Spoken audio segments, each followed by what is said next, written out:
Welcome, Aries. This is Regina from Pacific Tarot, getting ready to do your new moon in Aries, affecting your perspective, particularly for those of you with Aries rising. This is a general reading, so it's not going to resonate for all of you. If you're interested in a personal reading, please check the description box below for the list of readings that I offer. I'm so grateful to be here, and I'm grateful for your presence, without which I cannot do what I do. If you find this reading resonates for you, please like this video. Please share this with someone and subscribe to my channel, Pacific Tarot. I always enjoy reading your thoughts, so I love your comments as well.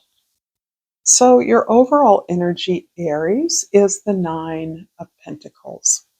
Nine of Pentacles is really reinforcing your incredible independence. You are the pioneer. You are the maverick of the zodiac. And that boundless energy, you are distinctly challenging into those areas that are represent a cultivation of your talents, your gifts, your resources. This is a profitable process that yields you not only abundance, but the ability to invest in things that you know are similarly aligned, be it individuals or external goals. This is a quality that makes you a compelling, fascinating, and ideal partner in many ways. Having the clarity and self-compassion to understand that it's important to be whole in order to join most productively with another whole individual, someone who aligns with who you are and what you see as significant in the world. In the 10th house, this is the house of your social identity, the way others see you. Page of Cups. What a striking contrast. Here you are almost giving me the energy of some ethereal tribe member, or deeply aligned with some higher spiritual energy, in the form of, in the way that you can see and connect with a variety of beings that many people cannot. This can be connected to your cultural heritage, so that you're specifically attuned to whatever magical creatures or entities exist through your traditions. But this overall is this sense that you are mining the world, you're mining your relationships, your resources for inspiration. This is the joy of discovering new aspects of yourself and really picking through about what is most important for you, what fuels your creativity. In the first house, the Empress, and this is the area where you are experiencing the full moon energy to the fullest. And the Empress is about your ability to not only love, to be of service, to exercise a commitment and a diligence to a work ethic, but also the way that you receive love and recognition and make way for that. This card always prompts me to suspect that that overgiving, over managing, over correcting is a fallback for you, a default for you, perhaps because of the way that you were not directed or managed growing up. That's just coming to me. That you're attentive to your loved ones and to their needs and their desires, and your interest in promoting and supporting that can be overwhelming. This card is saying you're aware of how you can be, and you're making an effort to step back and really allow yourself to be appreciated, to understand that a reasonable transaction in a relationship is simply to be appreciated, to be enjoyed, to enjoy. And that's a critical part of all relationships, all commitments that you now understand is your due. This is something you're deserving of. This is something you've earned. This is something that wants to elevate your participation. Call it out, appreciate it. In the fourth house of your family, your home, your history, your past, the Devil card, showing up for a lot of people. This is about a strong authority in your home life, in your home culture, or in your past. This is describing a kind of conditioning you received that was very, perhaps, rigid or limited, and in part as a result of the limited resources that your family had. As a result of that, there might have been a big focus on following very traditional conventions in terms of seeking independence and success for yourself. And this feels as though despite the personalities of your parents, as an example, they could have been the kindest people in the world, but they had a very limited idea about what was appropriate for you. And that is something that almost felt soul killing in your early experience, that there just was no room for you to explore the possibilities for yourself. Instead, there was this very uh, limited experience that your parents had that translated to their best support for you based on that, what they knew. And this is very much reflecting a larger social tone that feels that you are still exorcising this energy from your life. You're still exercising the hierarchical imposition of authority and regulation that was part of your conditioning. In the seventh house of your social significant relationships, we have the Eight of Swords. The Eight of Swords is about the vast experience, information you have, your quest and curiosity for more knowledge.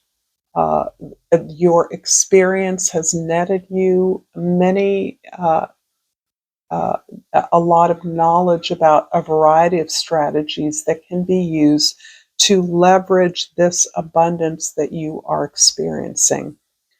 So, this wealth of love, this sense of self control that you are now in possession of, is being challenged as to how this can be put to service to others. It's quite likely that you have a collaborator or a partner who is in this work with you at some level, shares your goals certainly, but is contemplating a unified strategy in leveraging the success, the opportunity for expression that you now feel is within your grasp. And I'm going to pull a Soul's Journey Oracle card and hope that this reading is resonating for you, that you will like this video, that you will share it with others, and that you will subscribe to my channel, Pacific Tarot. And I pulled the Fear card. I realize that I am testing my resolve to live in the energy of love, which is significant, because the Empress here is very much about you putting yourself forward as not only loving, but able to be loved. So I love this energy of it really reminding you that because you care so much, because you love what you do, because of this deep devotion to your craft or your practice, it naturally evokes fear or a kind of anxiety. And this anxiety is also pictured here in your significant relationships because it matters. This matters to you. This is important to you. This is important to your whole life's trajectory. So it is natural and healthy that fears are evoked as you exercise this abundance of service, love, attention to detail. In the Empress in the first house is clarified by the Three of Cups. This feels like something you have been often seeing in your readings. This is about the support you have.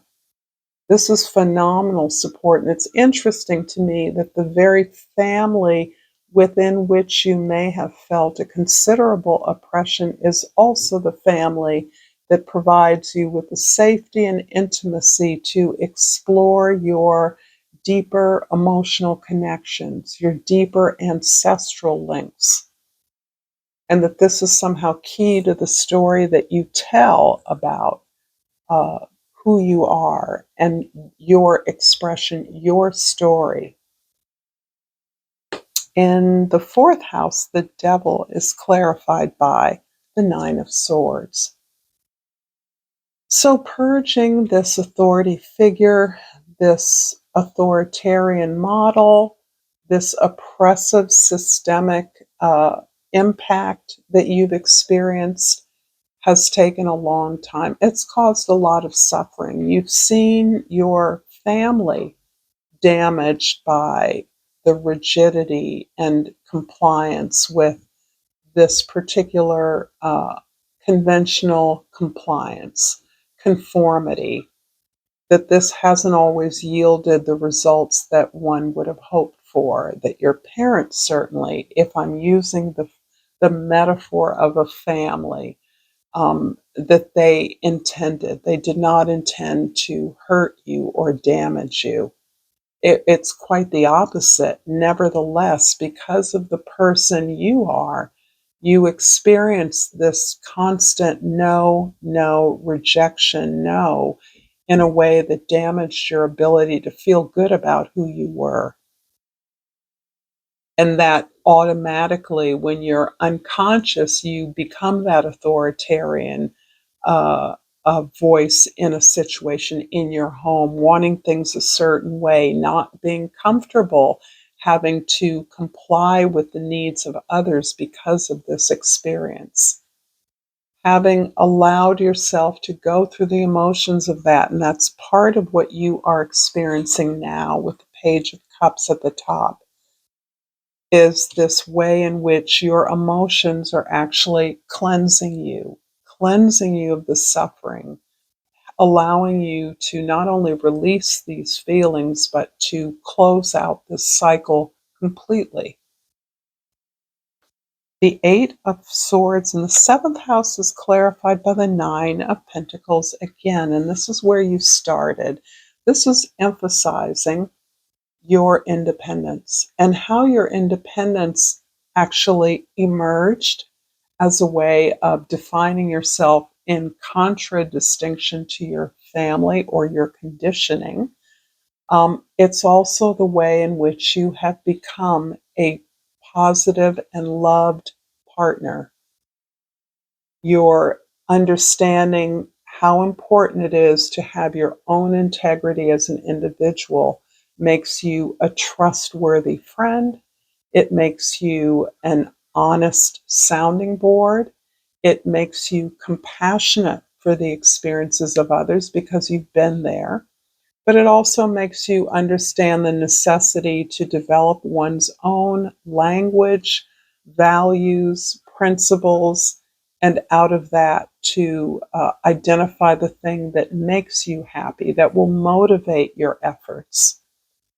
And so that is continues to be the effort you stand on in your relationships and the way that you manage resources with others. In the 10th house, the Page of Cups is clarified by the Five of Pentacles. Yeah, you fire signs are doing a lot of redefining yourselves according to the ability to uh, recognize how you are not defined by others. So that you're so familiar with others seeing you in a certain way, and it isn't in a way that makes you feel your abundant self. But you're also aware that you may have accepted less than because of your unconscious compliance with the way others see you. So it has taken a lot of courage and a lot of work to see yourself as self-defined, to earn that, and to realize that that translates into limitlessness. In other words, you don't know how much money you can earn, as an example, doing what you love doing because you've never done it before, as opposed to being told you cannot do that because it does not earn you a sustainable living. That's such a reversal from what you have always heard, but what you now understand. Because you define yourself. This is an exploration, this is a discovery, this is a journey. You can earn whatever it is you want to earn. This has a lot to do with the idea of poverty coming from a background of limited resources. Doesn't necessarily mean that your resources were limited. It does mean that they were seen as limited, and that that sense of limitation has translated to your sense of possibility into the world, which you are changing. I'm going to finish up this reading, Aries, with Yogic Path Oracle, and hope this reading has been insightful for you. And I've pulled Brahma. I'm going to look this up.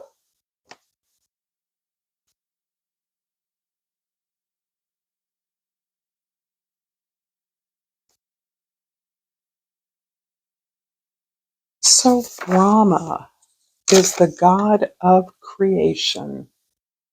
It is time to create. Brahma, the creator of the universe and all beings, has come to you with a message that now is the time to bring that idea to fruition. What is that idea you've been sitting on but haven't taken action? Now's the time to plant that seed into the earth and water it with your intention so it sprouts to life, benefiting all those around you.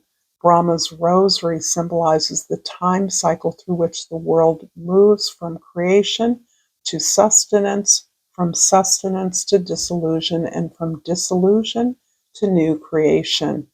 Which cycle are you on? Thank you so much, Aries, for this reading. Until next time, namaste.